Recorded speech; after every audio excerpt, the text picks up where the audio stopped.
It's Monday, April 28th. In the headlines, Prime Minister Dr. Andrew Holness is urging the Jamaican electorate to support the government's housing policies. E-Talk reports education reform progress at 23%. In business news, Jamaica's increased flights to the UK. Regionally, the Caribbean Development Bank and the Development Bank of Latin America and the Caribbean finalizing a MOU to boost regional support. And in sports, Trinidad and Tobago surged to the top of the CWI Breakout T20 League.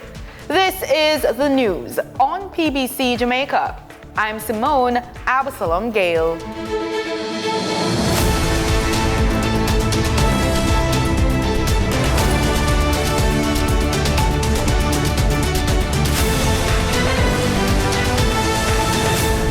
Prime Minister Dr. Andrew Holness is urging the Jamaican electorate to support his government's housing policies over those of the opposition when they head to the polls. In making this plea, Dr. Holness acknowledges the ongoing housing crisis that continues to burden the middle and low-income Jamaicans. Speaking at a recent ceremony where keys were handed over to new homeowners at the Housing Agency of Jamaica Development Edmund Ridge Estates, Dr. Holness emphasized that his administration understands the complexities of providing quality housing. The Prime Minister asserts that his administration is not going to leave any development incomplete or unfinished. So we are the administration that before we build any housing scheme, we make sure we put in the road, the proper sidewalk. You see right across there is a massive tank which we will rehabilitate, and we just built a new tank. Last time I was here, I turned on a massive water supply project so that these developments will have water. So that 10 years down the road, I don't hear people putting up placards, we want water, we want water. Dr. Holness says the need for houses continues to outpace the number being built. At Catherine Estates, we advertised something like 1,000 units and 1,600 units and 11,000 persons applied. So the demand for housing is great, and that demand that exists is precisely because the supply side of housing slowed down dramatically over those 3 or 4 decades. Meanwhile, the Prime Minister says the country's contractor pool must be developed to take on major projects. We did not have the resident skills in construction to take on mega projects. And so even now we are still suffering from that. And we need now to develop our contractor pool to be able to take on massive projects. The Edmund Ridge Estate is a mixed housing development comprising of single-family flats and split-level family units and row townhouses. The push to overhaul Jamaica's education system is gaining momentum, but there's still a long road ahead. Launched in July 2020, the Jamaica Education Transformation Commission, chaired by Professor Orlando Patterson, was tasked with conducting a thorough review and assessment of the country's education system. This included evaluating its structure, operations, and processes with the goal of developing a comprehensive action plan for meaningful reform. Denida Rodney takes us through the latest update. At Friday's press conference at the University of West Indies Regional Headquarters, Permanent Secretary in the Ministry of Education, Dr. Kassan Troop, said 23% of the recommendations from the Education Transformation Report are now in progress, up just 1% from the last review. So we have begun work on 130 recommendations thus far, and we have achieved 15 of them overall, and so we continue to do work on those. Our estimation based on the work to be done is that we are at 23% in our progress report. Of 100%, of course, the report and the work concludes in 2030, right? And so we will be on a trajectory to get there. But at this point, I'm updating the nation that we have achieved 23% of the work to date. She says 50 more recommendations are being added this year, bringing nearly half of the transformation targets into active progress. As we continue to look at the recommendations, the last quarter also included the review of the third year in the short term, and we will be taking on some additional recommendations in this financial year. 50 new recommendations will be added into this new financial year. We have reviewed those already, and that will take us to 171 of the recommendations being actively pursued. So Jamaica, we are not sitting down on this. We are working, and I'm just letting you know that within this year, with the budget that the government has provided, an additional 50 recommendations will be added. That will take us to 171 active work being done. And that will give us about 47% of the overall targets being addressed. Dr. Troop also shared that the Mona School of Business is almost halfway through its comprehensive review of the ministry's operations, a key part of modernizing the education sector.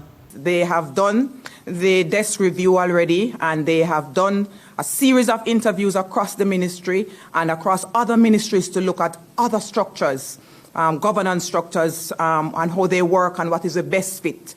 And they have submitted the second milestone to propose a new structure for the ministry that is going to be reviewed by our minister and our technical team to provide feedback to the Mona School of Business so they can continue with the consultancy. The Permanent Secretary continues saying a full plan should be ready by November, with the Mona School of Business set to deliver both the new structure and a roadmap for implementation. For the public to know, we are hoping to conclude this process in November of this year. So they will continue to do work on meeting milestones, and then we will get to the end result and we'll present to you what is submitted by Mona School of Business. Important to note, their consultancy include not just telling us what to do, but how we are going to have the fit for purpose ministry, how we're going to roll that out, minister. That will be reviewed by a minister, submitted to our cabinet, and of course inform the way forward with respect to implementation. So we are really looking forward to that.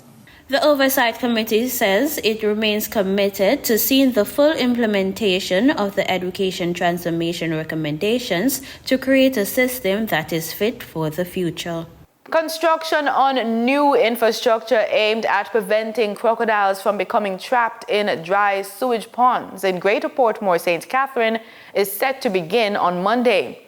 Minister responsible for the environment, Matthew Samuda, shared details of the plan after visiting the site where 10 crocodiles recently died from dehydration. He says, quote, "The infrastructure will consist mainly of staircases and services designed to allow crocodiles to navigate their way out," end quote. For larger crocodiles, pallets will be placed at strategic points around the ponds, while smaller ones will have access to thin mesh wire that they can climb. Minister Samuda adds that the new infrastructure will provide escape routes for the animals should they re-enter the ponds, which are operated by the National Water Commission. The NWC has already decommissioned 3 of these ponds following the tragic deaths of crocodiles.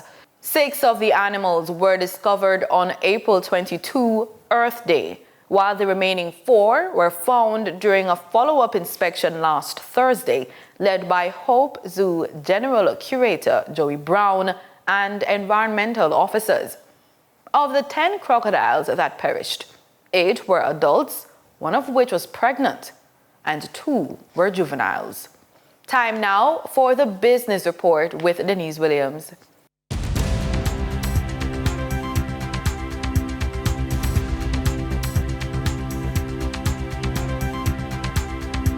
Welcome to today's Business Report. I'm Denise Williams, here to bring you the stories shaping the financial world and guiding your journey to smarter business decisions. Let's dive into the top headlines. Minister of Tourism Edmund Bartlett announced that Virgin Atlantic has confirmed its London Heathrow to Montego Bay route from 4 weekly nights to a daily service beginning on January 5, 2026.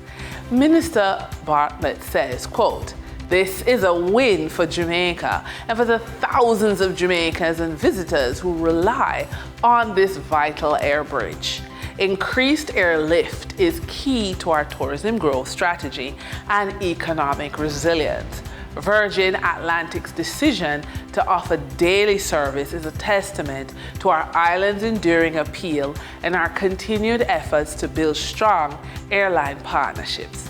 In a recently held VM Group YouTube webinar, Dennis Gray, Chief Risk Officer at the VM Group, is urging domestic businesses to stay alert and take decisive action in response to the United States imposition of a 10% tariff on Jamaican exports. Gray states that the key industries such as manufacturing, mining, agriculture, and distribution are most likely to be most affected by the new tariff. That's significant, he noted, given that approximately 60% of Jamaicans' exports are sent to the US. This level of dependence presents a real concentration risk. At the same time, Gray also warns of potential pressure on remittance inflows if U.S. immigration policies tighten, given that 67% of Jamaica's remittances originate from the United States. He also encouraged Jamaica to use this moment to broaden its global partnerships and deepen investments in sectors like business process outsourcing, digital services, and other knowledge-based industries. For the trading period ending April 25, 2025, these were the most actively traded stocks. Toll road operator Trans-Jamaican Highway Limited, with 2,742,236 units traded, represented 20.44% of market sales volume. Billboard advertising and real estate holding firm Kintyre Holdings Jamaica Limited, with 2,284,507 units traded, representing 17.03% of market sales volume. Online educational company One-on-One Educational Services Limited, with 1,019,892 units traded, representing 7.6% of market sales volume. We now shift our focus to the Forex market rate set by the Bank of Jamaica. On April 25, 2025, the Bank of Jamaica reported US $72.47 million purchased and US $64.59 million sold by Forex traders. Forex traders earned $1.53 per dollar, selling the US at $159.13 and buying the US at $157.60. The Canadian dollar netted Forex traders $3.88 per transaction, with selling at $116.93 and buying at $113.05. The British pound yielded Forex traders $2.46 in profit, with selling at $210.92 and buying at $208.46. For our credit report tip of the day, your credit score is more powerful than you realize. It's more than just a number. It's a tool that can either open doors or quietly close them. When used wisely, your credit score can raise your standard of living, expand your options, and give you freedom to say yes to better opportunities. Success is not just about working harder. It's about working smarter with the financial resources available to you. Some of the ways to raise your standard of living with your credit score include locking in lower interest rates on personal loans, accessing premium credit cards with travel, cashback, and luxury perks. And that wraps up today's business report. I'm Denise Williams, reminding you that every financial decision is a step toward your future. Until next time, stay focused, stay informed, and keep striving for success. See you soon. In regional news, the Caribbean Development Bank and the Development Bank of Latin America and the Caribbean are finalizing a memorandum of understanding through which the two institutions can collaborate to assist the region. Further insight was provided by CDB President Daniel Best, who was in Washington, D.C. for the spring meetings of the International Monetary Fund.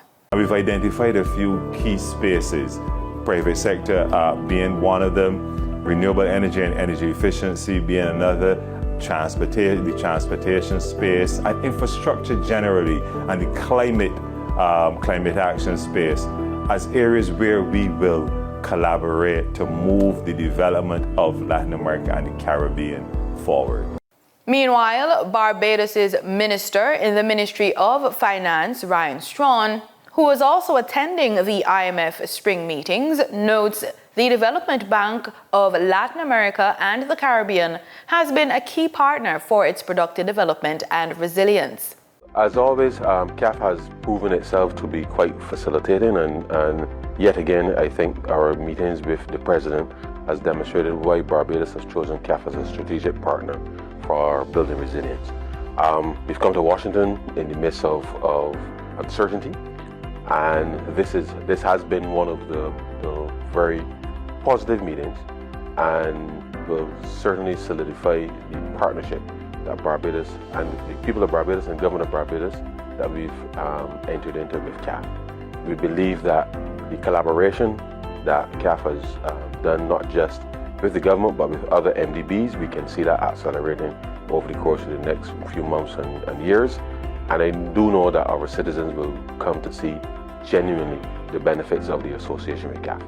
Antigua and Barbuda will take center stage this week as it hosts a series of high-level regional meetings on the environment and sustainable development. Minister of the Environment, Sir Mulwin Joseph, is set to assume leadership roles on key regional committees as he welcomes fellow ministers to discuss critical issues including biodiversity, climate finance, and the evolving geopolitical landscape. Jamie J. Roche reports. The winds of change are blowing through the Caribbean, and Antigua and Barbuda is right in the eye of the movement. Come Tuesday, Environment Minister Sir Mulwin Joseph will chair not one, but two critical regional meetings on sustainable development. First up, he'll officially assume the chairmanship of the OECS Council of Ministers for Environmental Sustainability, also known as the Caucus of Environment Ministers. On Tuesday, we will have the 18th convening of the Caucus of Ministers of Environment for the OECS, and the chair is being handed now. So the BVI is the outgoing chair, and Antigua and Barbuda will take up the chairmanship for a year on Tuesday. And so that meeting is going to be mixed. So there's going to be a general technical session, which meeting ministers will be involved in. The focus? Biodiversity on land and sea. There's a global call to protect what's left of our fragile ecosystems, and the OECS is ready to respond with a regional strategy that's been months in the making. The OECS is leading the regional OECS level approach, and there are consultants which have been going around the region for quite a few months now, working with the OECS, working with OECS member states to develop what our strategy will be in terms of how the OECS as a bloc, as a group, will be approaching our commitments to biodiversity conservation. Then, as the sun sets on Tuesday, the spotlight shifts to COTED, the CARICOM Council for Trade and Economic Development. For the first time in a decade, environment ministers from across the Caribbean are gathering in person. The minister has advocated for that meeting to be in person, given the significance of the challenges that we are facing and the fact that we have to be really strategic in developing solutions. The UK is lending support too, helping develop a new regional environmental policy to be launched during the Tuesday evening ceremony. And of course, Antigua and Barbuda will roll out the red carpet for its guests with an official reception. Then, Wednesday, it's strategy behind closed doors. COTED ministers will hash out who leads what and how the Caribbean can amplify its voice in a world full of louder ones. A historic agreement has been signed between Trinidad and Tobago and Chile, marking a major milestone in regional and international trade relations. The deal is expected to strengthen economic ties and open new opportunities for growth. Ayana Carter has more. After 7 years, this country and Chile signed a partial scope trade agreement which will strengthen economic cooperation and expand trade relations. Minister of Trade and Industry, Paula Gopi-Skoon, said the agreement reflects a shared understanding that cooperation and forging meaningful partnerships are necessary. The agreement provides for preferential market access for more of Trinidad and Tobago's exports. More local goods will be allowed into Chile without incurring customs duties, and assist in Trinidad and Tobago's efforts to increase both energy and non-energy exports as part of the government's continued trade expansion and economic diversification efforts. Minister Gopi-Skoon revealed that the average total exports from Trinidad and Tobago to Chile over the past 4 years are estimated at $710.6 million TT dollars per year. $706 million from energy exports and $4.4 million per year from non-energy exports.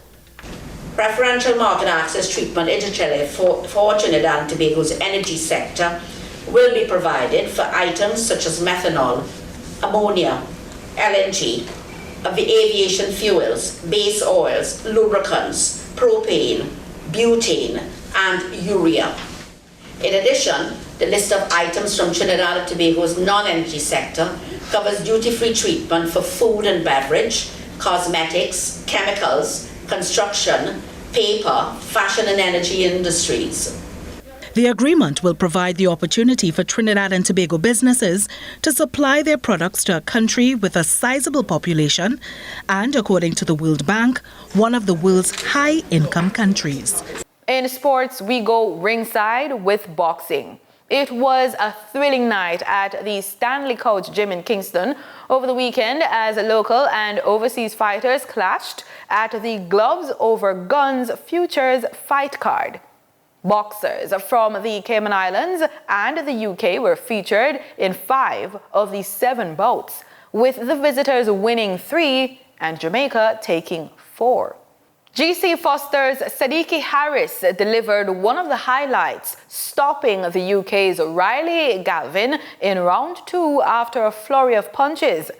Cayman's Isaiah Hurlston outlasted the UK's Sharam Khalid in a tough 3-round battle, while Jamaica's Kashif Nelson scored a late stoppage over Cayman's Jolan Hobson. Other winners included Cayman's Damar Robinson, the UK's Anthony Cheney, and Jamaicans Tafarel Cayman and Christopher Pinnock, both winning their all-Jamaican matchups by stoppage. Pan Am Boxing Confederation President Elise Sinoli praised the fighters for their heart and skill, calling the performances technically sound and full of passion. Meanwhile, Jamaica Olympic Association President Chris Samuda reaffirmed a $5 million investment to help grow boxing locally, calling it a strategic move for Jamaica's sporting future. We turn now to cricket. The Trinidad and Tobago Legions surged to the top of the points standing in the Cricket West Indies breakout T20 League with their second successive victory. They faced the highly fancied Guyana Rainforest Rangers at the Brian Lara Cricket Academy on Saturday. The Guyana Rainforest Rangers won the toss at Taruba and elected to field first against the Trinidad and Tobago Legions. The Guyana squad has been touted as one of the teams to watch in the tournament, but fell to a loss versus the Windward Island Infernos in their opening match and were hoping to bounce back in Game 2. Trinidad and Tobago lost Amir Django, Cephas Cooper, and Christian Turton early, but got a solid half-century from captain Joshua De Silva, who batted into the 17th over for his 68 runs. Jayed Golib at 49 was the other notable scorer, as they amassed a competitive 173 for 8 in their allotment of 20 overs. Jedediah Blades was the pick of the Rainforest Rangers bowling attack with 2 wickets at the course of 18 runs. The Legions defended the total well with some good bowling, with wickets falling at regular intervals after the 10th over.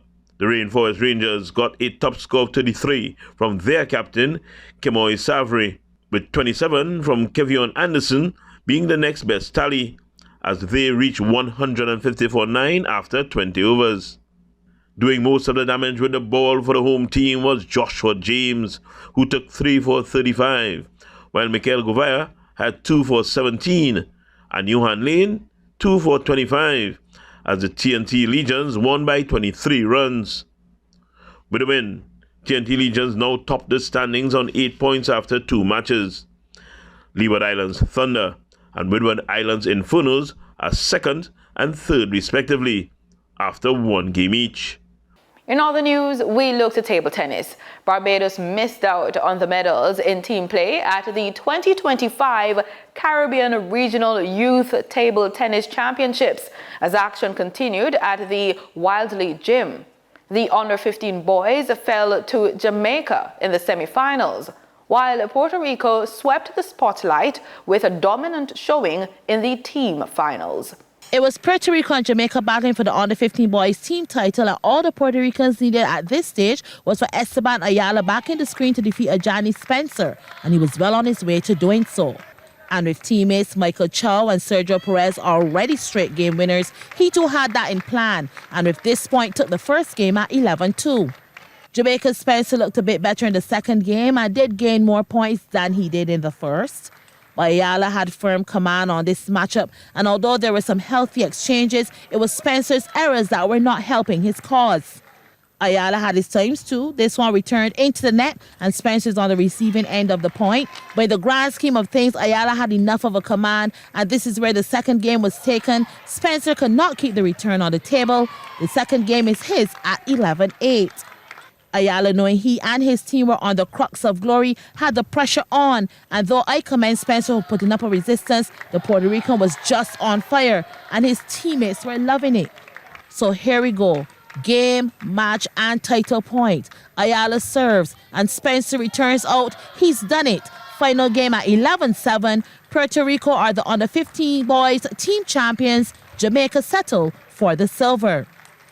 More celebration in the Puerto Rican camp as their under-19 girls will also be victorious. And they started with Crystal Melendez facing the screen, getting over Dominican Republic's Ariana Estrella. It wouldn't be an easy walkover, though, as this went down to 4 games. Estrella keeping Melendez on her toes. Both girls with good shot responses until Estrella went in for the kill. A nice backhand return did the trick.